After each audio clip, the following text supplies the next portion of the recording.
அட what bro, இது ரொம்ப ராங் ப்ரோ. விஜய் போட்டு வைத்துள்ள ஒரு மாஸ்டர் பிளான்.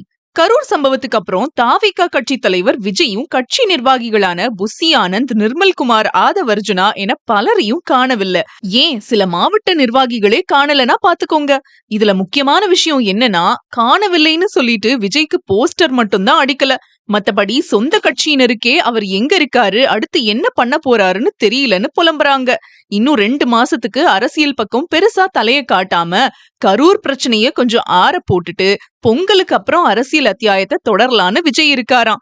ஏன்னா அங்கதான் விஜயோட மாஸ்டர் பிளான் இருக்கு. பொங்கல் பண்டிகையொட்டி விஜயோட ஜனநாயகன் படம் ரிலீஸ் ஆகுது. அதனால இப்போ அமைதியா இருப்போம், படம் ரிலீஸ் ஆன பிறகு அரசியல் சட்டைய போட்டுட்டு அரசியல்ல குதிக்கலாம், அது வரைக்கும் அரசியலுக்கு இடைக்கால விடுமுறை எடுத்துக்கலான்னு நடிகர் விஜய் ஒரு மாஸ்டர் பிளான் போட்டு வச்சிருக்காருன்னு அரசியல் வட்டாரத்துல பேசிக்கிறாங்க. இது போன்ற செய்திகளுக்கு ஜியோ நியூஸ் தமிழ் சேனலை சப்ஸ்கிரைப் பண்ணிக்கோங்க.